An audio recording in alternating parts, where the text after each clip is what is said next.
For many people, it doesn't feel natural to stand up in front of an audience and to speak for 20 or 30 minutes. Many of us weren't born with the gene that says, gee, I want to wake up tomorrow and go do public speaking. Many of us have had the advantage of perhaps having had courses at school, or perhaps early in our jobs we'd had some experiences that give us the opportunity to grow into the job of communicating. Or perhaps you learned in church when you had to stand up and read a passage.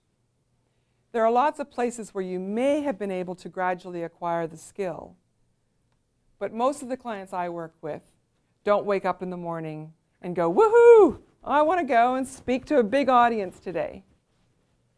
Most of the people I work with are talented, smart, have really been successful in their careers, and find that they now have to stand up and speak to a group of people. And this is not where their comfort is. The good news is that although it may not be your comfort zone or what you wake up in the morning wanting to do, it is a skill that can be learned. I don't like public speaking. I've never liked public speaking. I never had a public speaking course in my life until I started teaching public speaking. And the way it happened for me is that I'm a speech pathologist by training. I did a master's degree in speech pathology. I was dealing with actors and singers who had voice difficulty with their voices. So my clients slowly, just gradually over a period of time, started to drift into my office. It was originally called the Voice Center, and a lot of the clients came to me were women. And they would complain about things like, you know, I'm in a meeting and I put forward a suggestion, there's no reaction, and a couple of minutes later the guy beside me makes the exact same suggestion and everyone turns to him and says, what a great idea. Well, this woman was small, petite, and she also spoke like this, and so she had a high-pitched, lilting kind of voice, and she also, when she said things, always sounded like she wasn't really sure if that was a good idea. And so it wasn't her content, it wasn't her mind, it wasn't her capacity, it was the performance of it. It was the way in which she was delivering it. So I'm not going to make a political comment tonight, and I'm actually not even going to talk about men versus women because it doesn't really matter. But the issue with women and voice and women in communication is really, in my mind, comes down to two things. We're smaller and our voices are higher. Size matters. If you're the biggest person at the table, people tend to be drawn to you. And if you have the lowest voice, people are drawn to you. It's what we've been trained to do. It's human nature. So we can't change that. I'm not going to tell you all to go and, you know, add 50 pounds or wear, you know, stiletto shoes and to drop your voices down so you speak like this, because I can lower my pitch down to a low male level, but I'm not going to be effective. So it means we have to use every other aspect of communication to our advantage. Now, some of you do speak probably, we've got a vocal range, all right? So when I'm excited, I might sound like, wow, that's great. So I want my voice to be able to go up there. But when I'm saying to the board, I would like to get approval for a $4 million addition to the budget. I can't get, and they're not going to take me seriously. So I've got to know where my range is, and I want to be within that range. The other thing is I must be articulate. I can't slur my words together. I can't, you know, perhaps, you know, have all the sounds moving together like this, because then I don't seem like I'm articulate, and I want to be seen as articulate.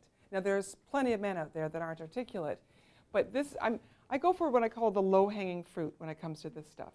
Let's work on the stuff that you can easily control and will make a difference. So we like to be able to hear what someone's saying, so you've got to be loud enough. So if you happen to be a soft speaker, like I'm doing right now, then you're going to have to learn to have a bigger voice. And that's just a matter of, most times it's just a matter of calibration. So if I'm speaking like this is what I call the one-person voice. It would be fine if Dima. It would be fine if Dima and I were just having a conversation like this, and I don't want to bother the rest of you, so I sort of use a quieter voice, and it's like this. But if I'm speaking to a group like this, a larger group, I have to have a bigger voice. If I'm speaking in a boardroom, I have to have a bigger voice. A boardroom is very likely to have a projector going. Boardrooms may have older people that have hearing problems. And when I say older people, you know, in their 50s, my husband is in his 50s and wears a hearing aid. We're finding that probably from all the rock and roll we all listen to, we have hearing problems. So you've got to make sure that the voice is loud enough. And loudness or volume has a lot to do with being seen as confident. Because when I speak quietly, what is it that you think about me? What's your perception of me? So I'm just a little more quiet. Okay? Say, what do you think? What? Weak, but I wanted actually to. Do you think, okay, let's be sure. So you think I'm weak, okay? Or what else might, if someone's speaking quietly? Timid, unsure, shy, right. Maybe I've got a lung problem. Maybe there's a reason why. Doesn't matter what the reason is, it's what the perception is. Perception is what matters. So quiet is a really big one. So the way you change the quiet factor, if you are a soft-spoken person, is you change the calibration. And we'll do a couple of exercises. So you have to know, am I speaking for one person, for 5 people, or for 50 people? So there's a difference, and we want to calibrate for that. So if I've been working alone all day in my office, I might just, oh, hi, you know, if I didn't make the right calibration, I might stand up here. And so I've just dropped it down a little bit. And it's not you know, this is the volume that I would use on the phone. But it's not enough for you. It's not enough for this time of night when I should be working to keep you awake and listening. I also, you know, perhaps don't smile as much when I'm just having a conversation or use my body language, but I am working, and I will work hard to keep you listening, because that's part of my job. So loud enough is a really important one. Another really important one is speed. And we don't think about speed of speaking, but speed is really important. So one of the problems in a confidence situation would be, I'm going to tell you a lot of things as fast as I can, because if I speak fast, you'll listen fast. That's what one of the MBA students told me once before. They're going to have to listen fast because I talk fast. But what does a fast speaker convey to you? What's your perception of someone who speaks really quickly? Okay. Just want to. They want to finish. What else? Anything else? In a rush. Yeah, in a rush. They don't care. Or what do we think about when we hear someone that's nervous? They're fast. Now, just because I spoke fast doesn't mean I got nervous all of a sudden. But we start to send these signals. So how do I convey confidence and that I'm sure of myself? It's got to be loud enough. It's got to have the right speed. What about pause? Pause is really powerful, especially if it is combined with, so let me say I'm moving and I pause, I make eye contact, and I stand still. I've just put a huge punctuation mark at the end of what I've said. And what if I moved in and I said, blah, blah, blah, blah, blah, blah, blah. Do you agree with that? See, you feel compelled to nod your head because I'm just, yeah, right, right. As opposed to, you know, I could say da da da da da da da, you know, I've got a lot of different things. Do you agree with that? I'm doing the sprinkler. No one feels compelled. I'm just looking, I'm just sprinkling my eye gaze. You don't feel compelled to even pay attention to what I said because I didn't give you any signal. So there's devices that you can use. And I don't want you to, I would never work with the client and say, okay, at this point, pause here, look here, stand still here. But if you start to think about what it is you're saying, where's the important thing? You know, I'm asking you a question, so what do you think? Does this matter to you? So if I think, I want to really engage her and ask her, does this matter to you? Then I know that I'll look at her, because I'm not going to say, does this matter to you? And you know, all of a sudden I'm looking up at the ceiling, because I want some reaction from you. But what happens in presentations lots of times, or communications, is like, you know, I'm coming to the end of my thought, you know, what do you think? Does this matter to you? Click, and I advance my slide because I want to see what's coming next. I don't even make eye contact with you when I'm asking you an important question. So what I would say is when you're driving, that's a perfect place to learn to talk out loud, because everyone now thinks you're just on the Bluetooth. So what you do is you're driving along and you speak to the car ahead of you. There are 3 things I want to convey today. If there's only one thing you remember today, it should be this. So it gets the idea of starting to send things out straight in front of you, rather than just sending things out into the universe. Just sending things out like that, without any kind of direction. The voice gets very sort of airy-fairy. Or sending it off to the clouds, or sending it down into the dirt. All right? So just learning. And when I am trying to practice these vocal techniques, I use gesture because it reminds me of where it's going. And In my first office, I used to look at the window and there was a brick wall, and my clients used to be there, and I'd say, speak to the brick wall, and then use your hand to do it, and then stop doing it with your hand. And now just stop doing it with not looking at the brick wall. Now talk to me when you do it. So you start with a gesture and a visual destination, and then you reduce the visual, then you reduce the visual destination, and then you just speak.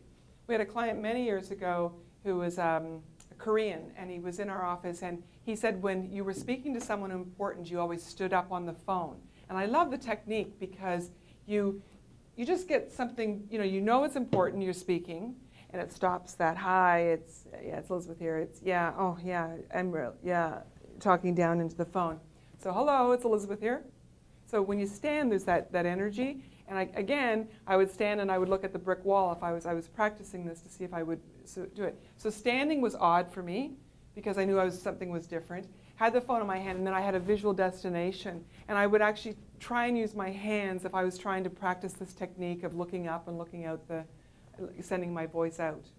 So that's a technique. But the car, I love the car technique. And for the volume one, I use the steering wheel as distance one, so hello. I use the hood ornament. I don't have a hood ornament on my car. Tells you I drive a Mazda. I use the pretend hood ornament on my car, and then I use the tail plate of the car in front of me. So I have 3 different destinations that I'm speaking to. And you'll start to notice that the effort that you use comes from here. So hello. Everyone just say that for me. Hello. Just you're talking to one person. Hello. Hello. Hello. Okay. No, look, go back to one person. Hello. Use your hand gesture. Hello. It's right here. Hello. Hello. Again. Hello. Now the person's 5 feet away. Hello. Hello. Okay. Now they're 50 feet away. Hello. Again. Let's do it one distance. Hello. Hello. And big one. Hello. Good. So you've got, and all volume is air supply. So if you're going to have a bigger volume, you need more air, and you stretch out the sound. So we'll do a little exercise on that. Here's one final point is, when something's going on in communication that seems like it's not working for you, or it's wrong, or it's not effective, try and go to what I call a strategy rather than a state of frustration or just being annoyed or just reacting. So a strategy is to say, I'm going to try saying the person's name. I'm going to try saying, good point. There's another thing I'd like to consider. Or, Vina, you've made 3 great points. Do you mind if I just add to what you've said? So you've asked permission. There's different things that you can do. You can be overt or you could be covert about it. So overt would be saying, you've made 3 points. Do you mind if I just put one in? Or you don't have to ask permission, I'd like to contribute one. Covert is more where you say, right, Vina, you made an excellent point. And there's another one I think that we should consider. Sometimes just being louder than the other person helps, doing something different, leaning in, standing up, going to the board, like changing the dynamic.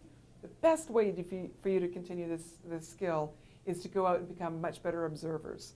Every time you see someone present, what are they doing that works? What do they do that doesn't work? What do I like about this person? What don't I like? When you listen to an interview on the radio, you have satellite radio, I listen to NPR, it's all talk radio all day long.